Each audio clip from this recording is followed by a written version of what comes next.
Hello, yellow മേക്കോറിൻ്റെ പുതിയൊരു വീഡിയോയിലേക്ക് എല്ലാവർക്കും സ്വാഗതം. നമ്മൾ മുന്നേ കേളർ യൂസ് ചെയ്തിട്ട് ഹെയർ കേൾ ചെയ്യുന്ന ഒരു വീഡിയോ ചെയ്തിട്ടുണ്ടായിരുന്നു. പക്ഷേ കേളർ എല്ലാവർക്കും അവൈലബിൾ ആയിരിക്കണമെന്നില്ല. പക്ഷെ മിക്ക ആൾക്കാരുടെ കയ്യിലും സ്ട്രെയിറ്റ്നർ ഉണ്ടാവും. അപ്പോൾ നമുക്ക് ഇന്ന് സ്ട്രെയിറ്റ്നർ യൂസ് ചെയ്തിട്ട് ഹെയർ കേൾ ചെയ്യുന്നത് എങ്ങനെയാണെന്ന് നോക്കാം. അപ്പോൾ വീഡിയോയിലേക്ക് പോകാം. അതിനു മുന്നേ നിങ്ങൾ എൻ്റെ ചാനൽ ഇതുവരെ സബ്സ്ക്രൈബ് ചെയ്തിട്ടില്ലെങ്കിൽ ഒന്ന് സബ്സ്ക്രൈബ് ചെയ്തേക്കാം കേട്ടോ. അപ്പോൾ നമുക്ക് സ്റ്റാർട്ട് ചെയ്യാം. അതിനു മുന്നേ നമ്മൾ ഏതൊരു തെർമൽ ഹെയർ സ്റ്റൈലിങ്ങും ചെയ്യുന്നുണ്ടെങ്കിൽ അതിന് മുന്നേ നമ്മൾ ഹീറ്റ് പ്രൊട്ടക്ഷൻ യൂസ് ചെയ്യണം. ഒന്നിക്കൽ ഹീറ്റ് പ്രൊട്ടക്ഷൻ സ്പ്രേ യൂസ് ചെയ്യാം, അതല്ലെങ്കിൽ മൂസ്. എന്താണ് ഹീറ്റ് പ്രൊട്ടക്ഷൻ്റെ ഒരു പ്രൊഡക്റ്റ് നമ്മൾ എന്തായാലും യൂസ് ചെയ്തിരിക്കണം. ഞാനിവിടെ ഓസിസിൻ്റെ മോസാണ് യൂസ് ചെയ്യുന്നത്. ഞാൻ റെഗുലറായിട്ട് യൂസ് ചെയ്യുന്നത് ഈ ഒരു സാധനമാണ്, ഓസിസിൻ്റെ മോസാണ്. അപ്പോൾ അത് യൂസ് ചെയ്യുന്നതിന് മുന്നായിട്ട് നന്നായിട്ടൊന്ന് ഷെയ്ക്ക് ചെയ്യാം. നന്നായിട്ടൊന്ന് പ്രസ് ചെയ്ത് കഴിഞ്ഞാൽ ഇതുപോലെ ക്രീമായിട്ടുള്ള പ്രൊഡക്റ്റ് കിട്ടും. ഇത് നമ്മളെ ഹെയറിൽ നന്നായിട്ട് അപ്ലൈ ചെയ്യാം.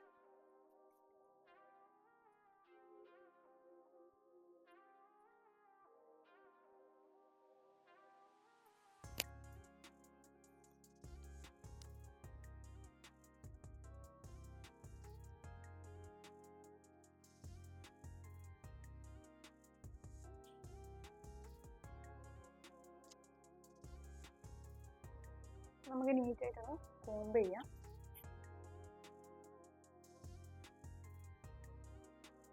ഈ മോസ് അപ്ലൈ ചെയ്യുന്നതിന് മുന്നേ ജടയൊക്കെ കളയണം കേട്ടോ. അതിന് ശേഷം ജട കളയാൻ കഴിഞ്ഞാൽ ഹെയർ പൊട്ടിപ്പോകും. ഞാൻ ജടയൊക്കെ കളഞ്ഞതാണ്. അതിന് ശേഷം മോസ് അപ്ലൈ ചെയ്തിട്ട് ഒന്ന് കോംബ് ചെയ്യുന്നത് മാത്രം. സോ ഇനി അടുത്തത് നമുക്ക് നീറ്റായിട്ട് ചെയ്തെടുക്കാൻ വേണ്ടിയിട്ട് നമുക്ക് സെക്ഷൻസ് എടുത്ത് വെക്കാം. നമ്മൾ ഒരു ഭാഗം ചെയ്യണമെന്നുണ്ടെങ്കിൽ നമുക്ക് മറ്റേ ഭാഗം നീറ്റായിട്ട് സെക്ഷൻ എടുത്ത് ഒരു ക്ലിപ്പ് ചെയ്ത് എടുക്കാം. Section clip. ഈ ക്ലിപ്പ് ഇല്ലെങ്കിൽ നമ്മൾ ക്രാബ് ഉണ്ട്, ക്രാബ് യൂസ് ചെയ്താൽ മതി. അതുപോലെ തന്നെ ഇപ്പുറത്തുള്ള സെക്ഷൻ വീണ്ടും ഒരു സെക്ഷനാക്കി എടുക്കുന്നു. ഫ്രണ്ടിലും ബാക്കിലായിട്ട് ഒരു സെക്ഷനാക്കി എടുക്കുന്നു.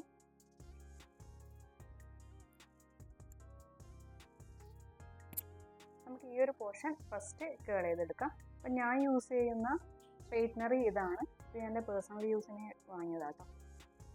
ഒരു 300 രൂപ 350 രൂപക്കാണ് വാങ്ങിയത്. ബ്രാൻഡ് കാനി എന്നാണ് ബ്രാൻഡ് വരുന്നത്.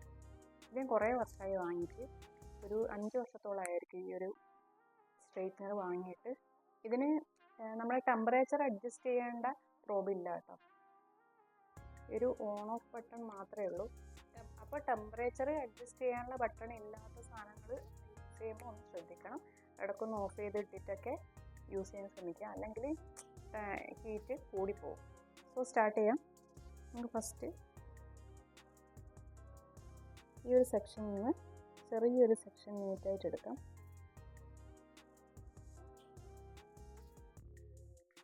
ഈ ഒരു സെക്ഷൻ എടുത്തിരിക്കുകയാണ്. നമുക്ക് ഇനി ഇത് കേൾ ചെയ്യാം. സ്ട്രെയിറ്റ്നർ ചൂടായിട്ടുണ്ട്. ഇതുപോലെ ആരും തൊട്ട് നോക്കരുത് കേട്ടോ. അപ്പോൾ ഈ സ്ട്രെയിറ്റ്നർ ഇങ്ങനെ വെക്കുക. സാധാരണ പോലെ ഒന്ന് സ്ട്രെയിറ്റ് ചെയ്ത് വലിച്ചെടുക്കുക. അതിന് ശേഷം ഒന്നുകൂടെ വെച്ചിട്ട് തിരിക്കുക, ഓപ്പൺ ആക്കുക. ഈ ഹെയർ ഇതിനുള്ളിലേക്ക് വെക്കുക. എന്നിട്ട് വലിച്ചെടുക്കുക. വലിക്കുന്നതിൻ്റെ ഒന്നിച്ചിട്ട് ഈ സ്ട്രെയിറ്റ്നറും ഒന്നിങ്ങനെ കണ്ടില്ല, ഇതുപോലെ കറക്റ്റെടുക്കും.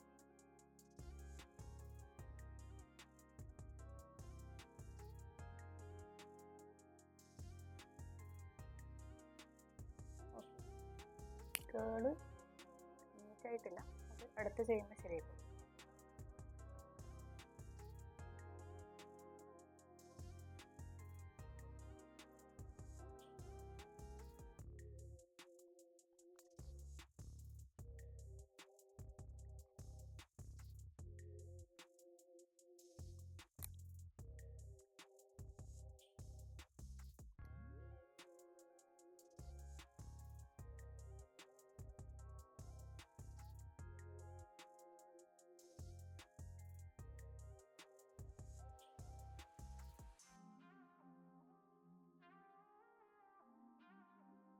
അടുത്ത ആയിട്ടുണ്ട്.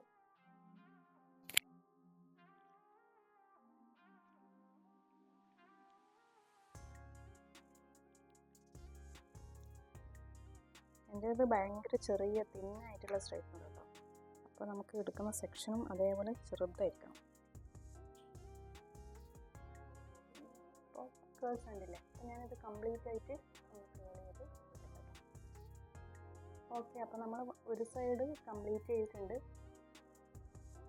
കേളർ കൊണ്ട് ചെയ്യാൻ അത്രയും ഒരു നീറ്റായിട്ട് എനിക്ക് തോന്നുന്നില്ല. ഞാൻ ഓക്കെ, ഇപ്പുറത്തെ സൈഡ് കൂടെ ചെയ്യട്ടെ കേട്ടോ.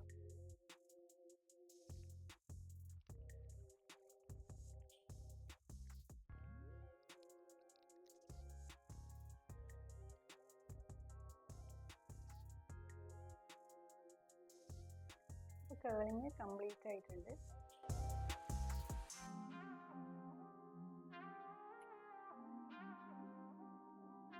കളർ കൊണ്ട് ചെയ്ത് അത്രയും ഈസി ആയിരുന്നില്ല, അത്രയും പെർഫെക്ഷൻ എനിക്ക് കിട്ടിയിട്ടില്ല.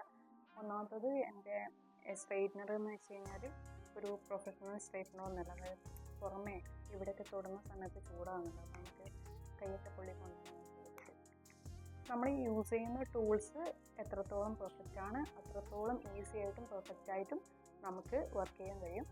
സോ നല്ല ഒരു അയണറൊക്കെയാണ് നിങ്ങൾ യൂസ് ചെയ്യുന്നുണ്ടെങ്കിൽ നമുക്ക് കുറച്ചുകൂടെ ഈസി ആയിട്ട് പെർഫെക്റ്റ് ആയിട്ട് ചെയ്യാൻ പറ്റും. അതുപോലെ തന്നെ ലോങ് ലാസ്റ്റിങ്ങും ആയിരിക്കും കേൾസ്.